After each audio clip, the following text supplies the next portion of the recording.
Good morning, second graders. My name is Miss Greco. I'm going to be doing some reading lessons with you for the next 5 days. We're going to be doing lesson 3. We are going to read Dogs and Helping Paws, and we are going to be thinking about what pets need to be healthy and happy. Today is day 1, and we're going to be doing some phonemic awareness, learning some new high-frequency words, defining new vocabulary words, identifying our comprehension skill, and reading our anchor text, Dogs. So let's start with our phonemic awareness. I'm going to say some sounds, and I want you to put the sounds together and figure out what word they make. Ready? Let's try one. What word do those sounds make? Am. Great job. Let's try the next one. What word do those sounds make? Think about it. Aim. Great job. Let's try another one. K, a, p. What word do those sounds make? Cap. Great job. And our last one. K, a, p. What word do those sounds make? Cape. Great work. We are going to be learning about the long vowel A sound. Long vowel A says A. Can you say that? A lot of the words that we already did today have the A sound. Listen to these words. Bake, made, cape. Do you hear that A sound? It's right in the middle, right? Ache and ape also have the long vowel A sound, except the long A sound is in the beginning of the word. Take a look at the star. The words read rake, tap, day, and apple. Take a second to think about it. How many of these words have the long vowel A sound? Great job! If you said that rake and day have the long vowel A sound, you are correct. We are also going to be learning about the long vowel I sound. Long vowel I says I. Listen to these words. Tie, side, ride. Do you hear the long I sound? It's right in the middle. Iron, idea also have the long vowel sound, except the long I is in the beginning. Take a look at the star again. The words read bite, fin, hid, and hide. Can you tell me how many of these words have the long vowel I sound? 2 of them have the long vowel I sound. Bite and hide both have a long vowel I. They both have the I sound. Great job! Now we're going to learn our new high-frequency words. After I say them, I want you to repeat them. Ready? City, full, no, other, places, put, school, sing, think, this. Do you think you can read all 10 by yourself? Give it a try. Now we're going to learn 4 new vocabulary words. Our first word is mammals. Mammals are animals that give birth to live babies. Listen to the word mammals in the sentence. Cats are mammals, but fish are not.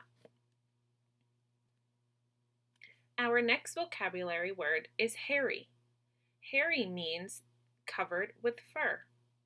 Listen to the word hairy in the sentence. This dog is very hairy. It has a lot of long fur. Our next vocabulary word is coat. Coat is a covering of fur. Listen to the word coat in the sentence. This fox has a thick coat that helps it keep warm in the winter. Our last vocabulary word is litter. Litter is a group of baby animals born at the same time. Listen for the word litter in the following sentence. These puppies are different colors, but they are from the same litter. I'm going to read an informational text to you. This is called Choosing a Pet.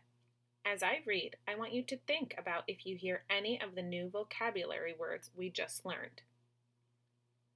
Choosing a pet. Owning a pet is lots of fun, but it is also a lot of work. Pet owners have to care for their animals every day. Depending on the kind of pet you have, that can be a big job. When you choose what kind of pet to own, it is important to know what care it will need. Some pets need more attention than others. For example, you will not have to take a fish for a walk. You will not have to teach it to sit or to use a litter box. You will need to clean its tank. Find out about a pet's needs and habits before you make your decision. How about a dog or cat? These are by far the two most popular pets. People have lived with dogs and cats for thousands of years. Cats and dogs are both mammals. Mammals make milk to feed their babies. They have hair or fur, and they breathe air. Mice, rabbits, and guinea pigs are mammals. People are mammals too. A mammal is easier to cuddle than a fish or a snake. Some dogs and cats are very hairy. If your pet has long fur, you will need to brush its coat with a special comb or brush. If your pet likes to be combed, your job will be easy. If your pet doesn't like to be combed, good luck. A litter of puppies or kittens is a batch that are born together. Most dogs and cats have between 4 and 6 puppies or kittens in a litter, but the number could be more or less than that. The kittens in a litter might look the same or different. If you are lucky, you might be able to choose the one in the litter you like best. After the puppy or kitten has stayed with its mother for at least 8 weeks, it is ready to go to its new home. It is ready to eat canned or dried food. It is ready to be trained to do all the things a good dog or cat should do. Training your pet will take lots of time and patience. Dogs usually can be trained to do more than cats. But that does not mean they are smarter. Dogs and cats have some bad habits. A puppy often chews on shoes or other things. This is because the dog's teeth are coming in and chewing feels good. Give your puppy a bone to chew on instead. A cat may scratch the couch or carpet. The cat's claws are very sharp. Give the cat its own special place to scratch. You can find a cat scratching post at the pet store. If you have a dog, you will have to take it for a walk. With a leash clipped to its collar, the puppy will learn to follow along as you walk and stop when you stop. Not many cats enjoy going for a walk on a leash, but you can always try. Let's talk about what our comprehension skill is going to be this week. Our big one is going to be author's purpose. An author may write for different reasons. The reason an author writes a selection is called the author's purpose. An author's purpose may be to explain something. It could also be to tell a story or to make the reader laugh. We use text evidence as clues to help us figure out the reason why an author wrote something. You can use a chart like this one to help you organize your ideas. When you think about author's purpose, think about pie. An author can write a story to either persuade the reader about something, P, inform the reader about something, I, or entertain the reader, E. Persuade means to convince the reader to believe something about a topic. Inform means to tell details about a topic to teach the reader something. Entertain means that he or she wrote something that will be fun for us to read. As you read, identify the author's purpose and determine which details from the story are most important that support our answer. Let's think back to choosing a pet, what we just read. What was the author's purpose for writing that? I know that the author taught me that owning a pet can be a lot of work, so maybe he was trying to teach me that it was a good idea to know a pet's habits and needs before choosing a pet. So I put that at the bottom of my chart. That's the author's purpose for writing that text. Now I need some details to help support that phrase. So the author taught me that after 8 weeks, a dog or a cat needs to be trained, and it takes a lot of time and patience. He also taught me that dogs and cats have bad habits. A puppy can chew on shoes or other things. A cat's claws are very sharp and can scratch. And one last thing that he taught me was that you have to take dogs on walks. They have to wear a leash, which can be clipped to its collar.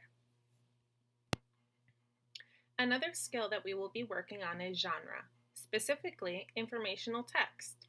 An informational text is a text that provides actual and factual information to the readers. Some topics are sports, history, weather, space, animals, science, geography, and careers. All of these topics that an informational text can be about teaches us real information and real facts. Now it's time to read our anchor text. This week we are going to read Dogs. Before we begin reading, it's important to look at the cover, think about what the story is going to be about, and get our minds ready. This book is an informational text. Informational texts tell about things that are real. I know that this is a story about dogs. Dogs are real animals. The photographs in this story also show dogs in the real world. This is how I know that this story, Dogs, is an informational text. Let's look at the picture on the cover. Can you predict what the story is going to be about? Remember, we know that this is an informational text, so we know that the information in here is all real. I see one dog on the cover, and the title of this story is Dogs, so that must mean that this story is going to teach us all about dogs. What do you think? Let's get started. What kind of pet is this? Pets are animals that live with us. Some pets are small and have feathers. My pet is big and hairy. Can you guess what kind of pet this is? Which two groups of pets does the author mention? Remember that good readers often go back into the text to help us find clues to answer these questions. Take a look back at the text. We see that it states in the second sentence that some pets are small and have feathers. Maybe that's why the author put a bird on this page. The second clue was that the author wrote, "My pet is big and hairy." That must be why he put a dog on this page. So the two pet groups that this author mentions are birds and dogs. What are dogs? Dogs are mammals. Mammals make milk for their babies. Dogs are cousins of wolves and coyotes. Most dogs live with people as pets. Where did my dog come from? A mother dog had a litter of puppies. At first, the puppies could not see. The puppies stayed with their mother for 8 weeks. Then I took a puppy home. What have you learned from the selection so far about dogs? I'll give you a second to think about it. So far, we learned that dogs are mammals and that mammals make milk for their babies. We also learned that some of the cousins of dogs include wolves and coyotes. One other fact that we learned was that puppies can't see when they're born at first, and they stay with their mom for about 8 weeks before they can go and live with their owners. How big is my dog? At first, my dog was as small as a cat. It weighed as much as a big bag of sugar.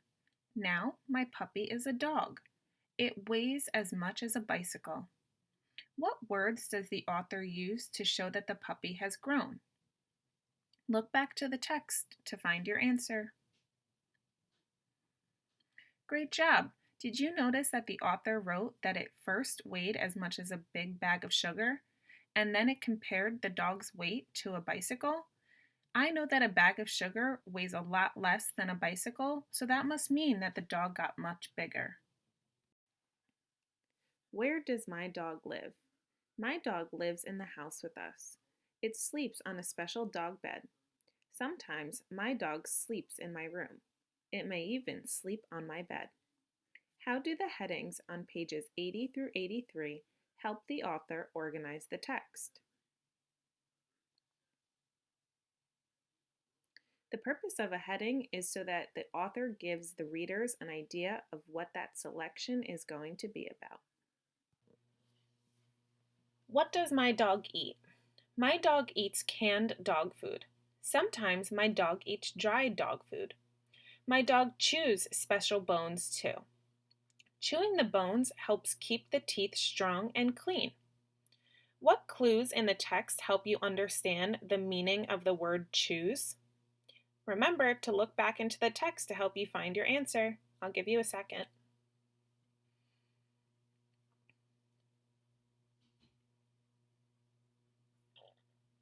Right, the last sentence says that chewing the bones helps keep its teeth strong and clean.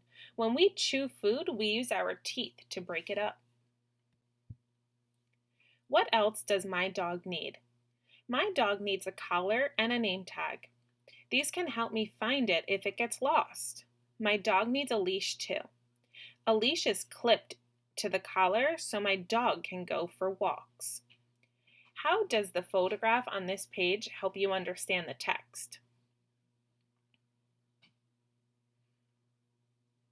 What we just read told us that when our dog goes on a walk, he needs to be wearing a leash. This photograph shows me the owner taking his dog on a walk using a leash. What can I do for my dog? I play with my dog every day. Playing is good exercise for dogs. I brush my dog with a special brush. This keeps its coat clean and smooth. What can my dog do? My dog can play fetch. When I throw a ball, it brings it back. My dog can help at home. It can bring in the newspaper. Why do you think the author used this heading on page 88? The heading on page 88 says, "What can I do for my dog?" Think about it. Why did the author use this heading?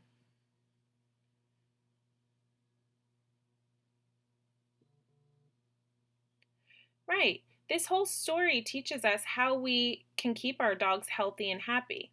The author used this heading so that we can get some ideas on what we can do for our dog to keep them both healthy and happy. For example, we can play with them every day, which is good exercise, and we can brush their fur with a special brush to keep it clean and smooth. Thanks so much for reading with me. I had so much fun with you today. I'll see you tomorrow. Have a great day.